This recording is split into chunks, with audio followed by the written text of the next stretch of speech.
Israelis have had the opportunity to not only serve in neighboring Middle Eastern countries, but to go from being expelled from one country to serving as head of mission when Israel opened its embassy in the UAE, to your latest posting, which came to a close in Bahrain. Ambassador Eitan Naeh, really a pleasure to have you join me here at the Media Line. Thank you very much. Where do I begin? And you just returned from Bahrain. Quite a posting. You've been stationed there since 2021 as the Abraham Accords were coming to fruition. Then the war with Hamas began. As the war with Hamas seems to be nearing a close, did the Bahrain-Israel relationship hold up despite the political situation? I think so, but we have to look at it as a process. Abraham Accords were signed only 5 years ago. Building relationships where there were none is a process which takes patience. We had obviously a downturn with the war against Hamas, but Hamas and whoever was behind Hamas failed to kind of stop the process. May have delayed it, but we are continuing. In 2023, as the war began, Bahrain called its ambassador. The Tel Aviv embassy remains empty. However, King Mohammed bin Isa Al Khalifa just appointed Ambassador Khaled Youssef Al Jalama as Undersecretary for Political Affairs to the Foreign Ministry. He was the ambassador to Israel. What is the real story here, or can you share that real story? Well, both ambassadors, due to the war and the security situation, returned. I returned to Jerusalem, and the Ambassador Al Jalama returned to Bahrain. But in the end of May, Ambassador Jalama returned to Tel Aviv, and a week later I returned to Manama. He was promoted. He became the Undersecretary, so he was called back to fill that post. And the embassy is here, and its staff was here, and relations continued. Messages been going backwards and forwards from the highest levels to ambassador level, and then even below. So relations continued. We haven't stopped talking to each other. That's one way to look at it. The other way to look at it is on the higher political level that people do look through, even if it's something that signals that message that the ambassador is back in seat. We can't ignore the fact that there was a war. That brings with it all kinds of risks and obviously reactions from the street. It's not a secret. I was called back for security reasons by our government. It's I think almost natural that in time of war and such a long war, almost 2 years, things are not moving as in the same pace as they were previously. But it doesn't mean that things did not happen, that everything stopped, frozen, and yeah, we have to start, we have to continue actually where we stopped or where we stalled, but it is continuing and relations are there, and I think that the interests are still there and they are very strong. So you just said you were called back. Could you review the timeline so people can understand what went down during the war as the war started, 2 years ago, and where that trajectory was in terms of things were moving ahead?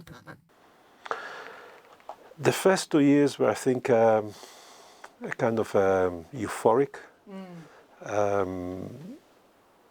We started to build relationships. We started to create a contact. That's before the war. Obviously, when the war broke out, and 2 weeks later, I was asked to come back to Jerusalem. Obviously, there was a concern about our security, but we returned as soon as conditions allowed. And early June 24, I was back in Manama to resume the work. But even when here in Israel, I continued to talk to, the dialogue continued with the top level in Bahrain and vice versa. So relationships never cut. Dialogue continued. Relationships, speaking to Bahrainis has never really stopped. Yes, it was delayed, it was stalled for a while, but never really cut. You have mentioned that you had public meetings the press wrote about that would be monthly with the Prime Minister and the Crown Prince. What was that like? I wouldn't say monthly, but yes, I had meetings with the Prime Minister, and the last public one was just before I left to bid farewell, and it was publicized.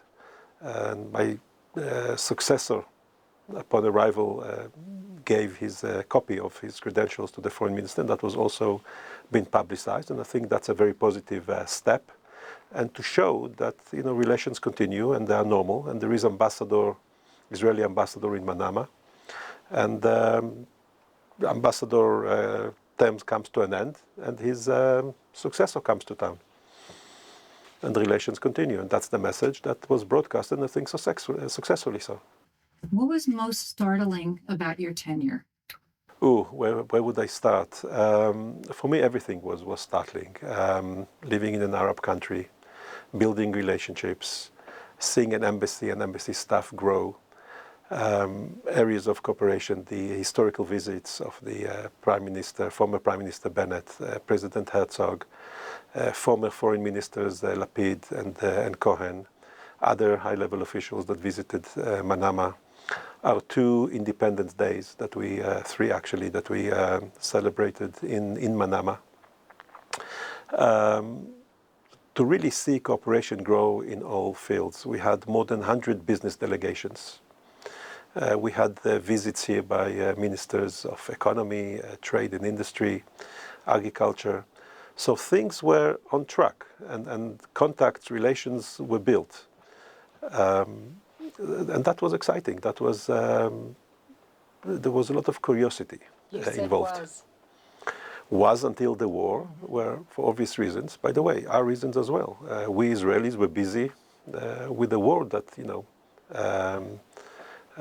fell upon us, and we did what was then the most urgent thing to do. But as I said before, and I think that is important for our viewers to understand, relationships were never cut off.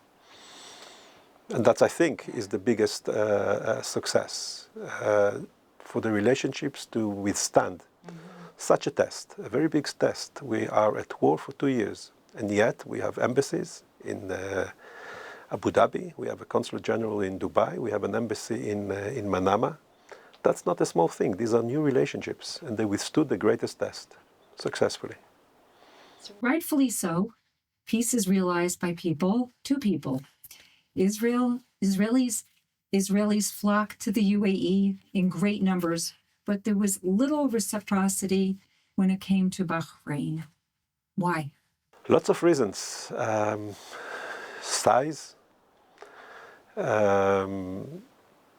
tourism. Tourists go to where they find it interesting, where there are possibilities and chances to see, to make a holiday. And again, relationships are really young, and it takes time for people to dare. We had direct flights from Bahrain to Tel Aviv. We didn't have direct flights from Tel Aviv to Bahrain. I think that we are talking about small nations. In the Emirates, there are about 1.2 or 1.5 million Emiratis, and in Bahrain, it's 700,000 Bahrainis. No match to the 10 million Israelis. And I think that the very fact that Israelis felt comfortable to go to the UAE and to travel to the UAE, even in the midst of war and Corona, tells a lot about us and our resilience. But the travel lust that Israelis have had took them to the UAE. It didn't take them to Bahrain, and we certainly did not see Emiratis, for the most part, and Bahrainis coming to Israel. And that too held before the war. So how was that going to show? Well, that question has to be asked to the Bahrainis. If they want to attract Israelis to Bahrain, they have to sell Bahrain in Israel. And that's something that if they want to do, and I think that they try to, needs time, needs to sell a destination, needs to sell a product that is Bahrain. I think there is a lot to see in Bahrain. It's kind of an original settings. We enjoyed our tenure in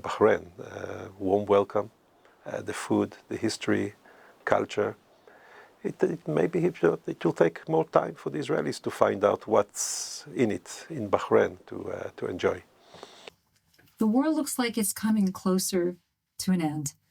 What that looks like, no one really knows.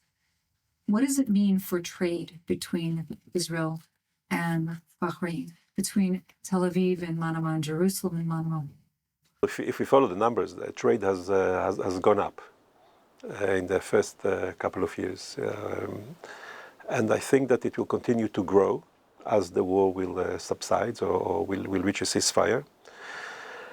The potential is there. Manama is the nearest port to the Mediterranean, 1,600 kilometers. Bahrain is not a big country, and it's the smallest smallest Arab country actually. So, up to capacity, with the potential to grow, to sell its products, whether it's iron or steel. But I think that what we did there is to make an effort. We had more than 100 trade delegations, as I said before, in Bahrain, and we saw dozens of Bahraini businessmen and women coming here to Israel. Again, we're talking about a process. We're talking about opportunities. And at the end of the day, business must make sense. If it doesn't make a sense, it won't happen. We have to create the conditions. The opportunities are there or not there. That's up to the business people. Everyone looks towards Saudi Arabia. They always keep talking about the fact that Saudi Arabia will join the Abraham Accords. Do you think that Bahrain and the UAE were more of the testing ground for the Saudis quietly behind the scenes, initiating some of the things that are going on? A lot of nods that go on between the Saudis and Bahrainis who share border to see how it was going to play out. I don't know if you can call it a kind of a playing ground or a kind of a lab where we experience relationships with Gulf states. Each country has its own unique peculiarities. The UAE with its two big ports, one in Dubai, one in Abu Dhabi, alas a bit smaller one. Dubai is a hub, is a regional hub. Saudi is way bigger than Bahrain, but Bahrain has its own peculiarities. Again, it's the shortest route from the Gulf to the Mediterranean. I think that what we need to do is to understand the potential and to work towards fulfilling this potential. We cannot do more than. But trade between East and West, between West and East, did go in ancient times through the Gulf and probably will continue to go through the Gulf. That's exactly what we are and my colleagues in the foreign ministry are working at. Opening those trade routes from India, from the Far East to the West and vice versa. And not just trade, communications, energy. Things are still waiting to happen, and I'm very optimistic that give us time and a bit of optimism, things will happen. I visited the King Hamad Global Center for Coexistence and Tolerance. They did change their name under the coordination of the late Sheikh Khalid bin Khalifa, who was then chairman of the board of trustees of the center. It was 2020, and I saw a small country in the Middle East embracing tolerance. There were the few, like Rabbi Marvin Heyer, Rabbi Abraham Cooper, Rabbi Eli Abadi, businessmen, politicians. Then came President Trump and Ambassador Friedman and others like Aryeh Lightstone, the list is long, who got involved in terms of the Abraham Accords. What untold story can you share about that period where there's so much curiosity surrounding the events of how do we begin in the UAE? How do we begin in Bahrain and some of the other countries who've expressed interest in terms of normalized relations with the Jewish state? I can share with you my own story coming to the UAE at the beginning in January 22. The curiosity, the joy of seeing Israelis in the streets of Dubai and Abu Dhabi. Hello Jews in a very positive, welcoming cry. when I stepped into a cafe in Abu Dhabi, and people were flocking in to greet me and then to send cakes to our table to show the gratitude and the happiness to see an Israeli official for the first time in Abu Dhabi.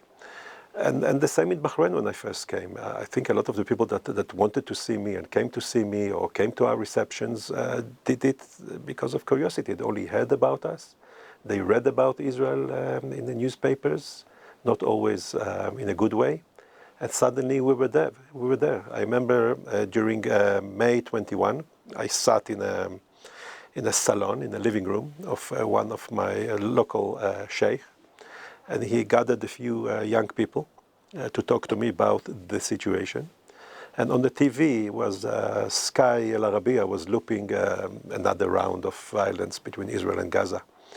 And they said to me, amid these scenes, they said, but it's the first time we're actually talking to the other side and listening and hearing what the other side has to say. Not through mediators, not through Al Jazeera, not through BBC or CNN. And that's very important.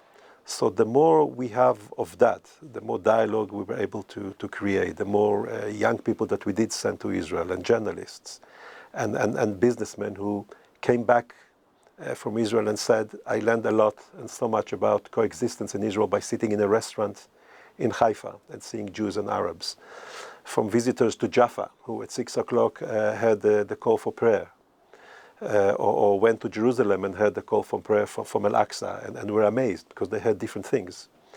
Also, Jews and Arabs strolling up and down Hayakon Street in the afternoon and said, wow, I mean, for them it was new. People came with kind of in the back of their minds that they had all these stereotypes and what they saw or what they thought is happening here. Jews beating Arabs, soldiers shooting Arabs, smoke, fire, tanks, camels, and they saw something different. And that will hopefully continue, but we will need a lot of patience. It won't happen in a day. Turn to the United Nations and what just went down at the UN in terms of recognizing a Palestinian state. Take a moment, please, and just talk about where it stands in terms of the UAE and Bahrain and some of the Arab nations that came forward to push the Palestinian state forward in name. Obviously, it's something that takes a long political debate on how that happens. But the reality here is that is there a shift in terms of the relationship between Israel and Bahrain and the UAE because of that elephant in the room, if you will? I don't think so, because don't forget that the Arab League countries have recognized a state, a Palestinian state, long time ago. The new thing, or the elephant in the room, or the new guy in the block, were us, not the Palestinians. So, look, the UN is a different theater, and it's a different area. It's different rules. My job was bilateral, to develop relationships, to build an embassy, to create contacts, and I think that happened. From very few dozen contacts to almost 1,000 people that were on our mailing list and more. So I was looking at it in a very, if you want, narrow but wide, because I had a lot to do in many areas, whether it was culture, whether it was public relationship, and whether it was political. To create conversations, to build trust. It's always difficult. When you mentioned before that I was in Turkey, and when I came to Turkey, if you look at the archives, the first thing I said upon just landing, I said we have to rebuild trust. Trust is the first thing you build when you build relationship with countries that, up until we open an embassy or reopen an embassy, we didn't have relations at all or normal relationships. You weren't in Turkey just once, you were in Turkey twice. That's very true. And again, you were there first as a secretary at the embassy in Ankara, and again in 2010. You were kicked out of the country. What can you share? I wasn't there in 2010, but you're right about I was there in the 90s as a junior diplomat, second and first secretary, and then as an ambassador in late 2016. What happened? What happened in the 90s? What happened? In the 90s, we had very close relationships with the Turkish government. Relations grew very, very fast. Still took some time. I was there for 4 years. It took us time to build this trust and to build these relationships. It also didn't happen overnight. We're working very hard. Both countries wanted to develop relations very fast. We had converging interests, trade, cooperation against terror, and of course we saw a lot of things, eye to eye. 2016, after the apology in 2013 and making up again, I came to Turkey to rebuild trust, to rebuild relationships, where until I arrived were on the chargé d'affaires level, a lower level than ambassador. Energy was there, a lot of business interests. Israel is a big market. Trade has grown continuously until this war to billions of dollars. Turkey was a very close trade partner. But let's leave it at that. Turkey is out of my scope of what I do now. Are there any predictions post-war in terms of Turkey? There was this robust relationship, and it stopped. And there's great concern in terms of the trade and Israel losing out from everything from agriculture to many other areas. So I don't know to predict. I can tell you that Turkey is a big and important country. There are 80 million Turks. They're not of one make and of one opinion. I was only yesterday spoke to a friend in Turkey, and he said, "You still have friends here in Turkey." So I think, yes, there is a potential. Will it be materialized tomorrow, next week, next year? I don't know, but we have what to work with. Turkey is an important country in our region. It's a big country. And of course, I certainly, as somebody who loves Turkey, loves its history, its culture, its food, would love to see relations flourish again. I've seen it happening in the past. You come from a Chabad dynasty, and it's some of the very leading rabbinic scholars.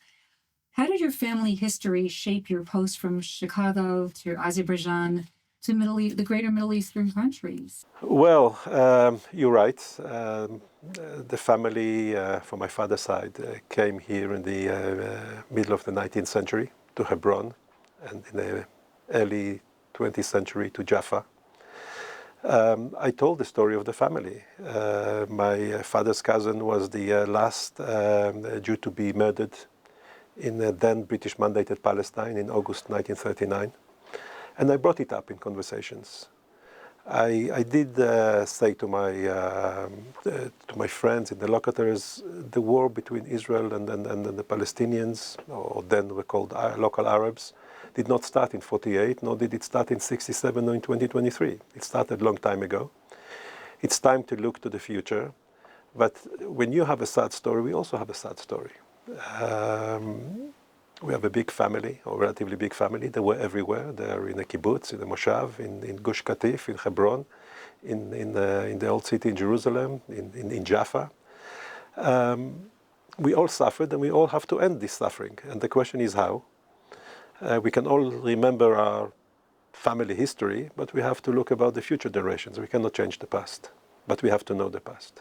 Your wife, Cheryl, is from Manchester. And here we go again, witnessing the horrific anti-Semitic attack over the Yom Kippur holiday. We'll send the message to the UK government and leaders of countries where targeting Jews has become common practice, that this would be the result. And what should they be doing? Why has it gotten so bad? Well, thank you for this question. This particular terror attack against Heathon Park Shul, or synagogue, has hit us very close to home. My brother-in-law was married there. I was there at the wedding. And my wife's family was about to go to the synagogue. They were late leaving home, so they were saved from that tragic terror attack. In the 20s, when local Arabs went to the streets during the events of 21 and 29, they used to shout, "El Dawla Ma'na" in Arabic, the state is with us.